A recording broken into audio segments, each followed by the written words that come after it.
Sadhguru, nowadays we see a lot of young people are in relationships. So a public display of affection, PDA, is quite common and popular among the young generation. And it's very normal for all of us to, hug our friends or kiss our partners openly in front of others. But if we say our previous generation, they consider PDA as something vulgar. So it's very strange that how love offends someone. So my question is that whose outlook do you support? Is it the young generation or your own generation?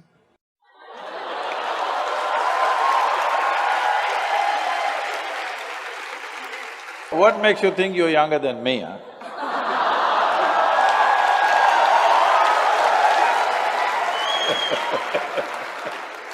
No, I don't agree that you're younger than me.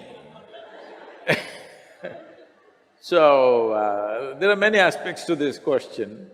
You said today young people have relationships. Unfortunately, you have come to a place where you think that a relationship means it must be body-based. There must be something biological involved. Biology is a part of our life. But the significance of becoming human compared to other creatures is, they are complete biology, we are only part biology.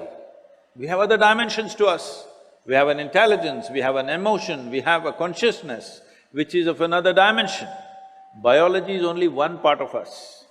If an earthworm says, I have a relationship and both of them tangle each other, I understand. If when a human being says, I have a relationship, it could be a friend, it could be a brother, it could be a sister, it could be a variety of relationships and also body-based relationships.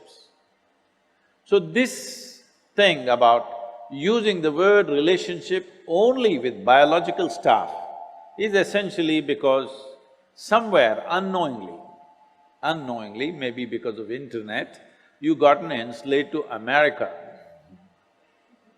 It all started in United States. Relationship means it has to be opposite sex or something sexual. Why can't we hold relationships of other kind? Hello? Are we not capable, I'm asking?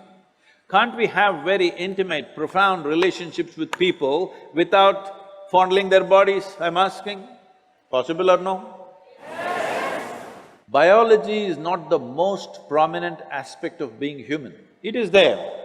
It's not something that you can, put it under the carpet. It is very much there, but it is not the dominant aspect of being human. With other creatures it is so, with a human being, the most significant aspect of who we are is our intelligence, our emotion, our consciousness. These are big things. Body is just one part of it. I am not saying you must ignore the body is there. Now when you say young people, you're talking about those people whose intelligence has been hijacked by hormones.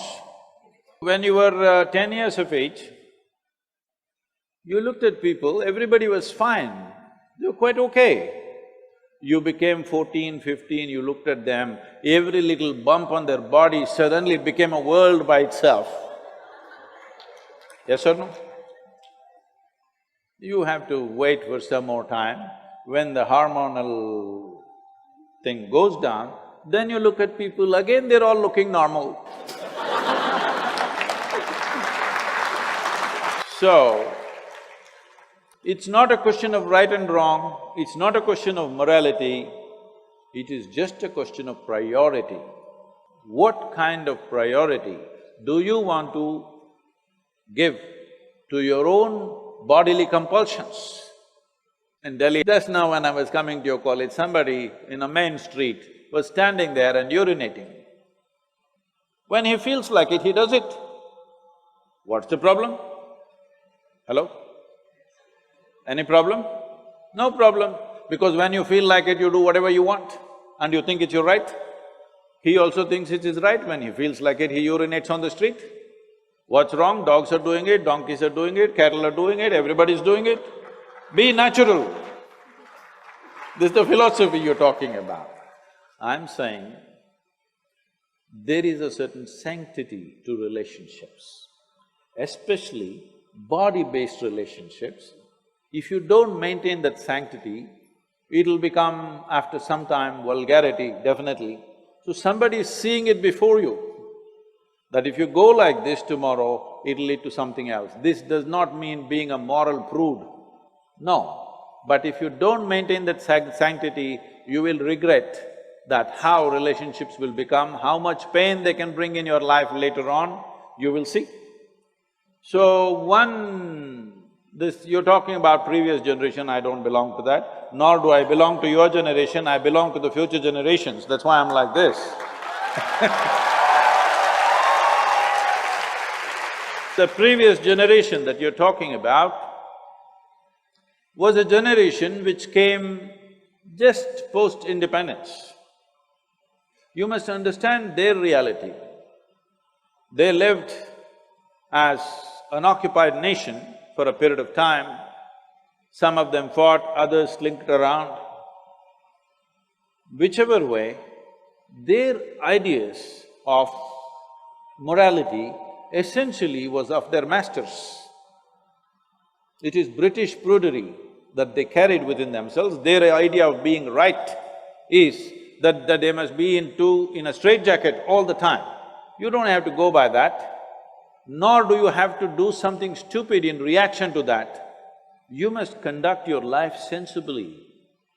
You must conduct your life in such a way that this will work for you for your entire life in some sense. You do something wacky today and there may be a payment tomorrow. So why don't you think it through? What is the best thing to do? How much of what to do? Isn't it? How much of what should I do? How much of body? How much of intelligence? How much of emotion? How much of consciousness? In your life you must decide which should dominate your life. Accordingly you conduct it, it's fine. Somebody doesn't like it, then he not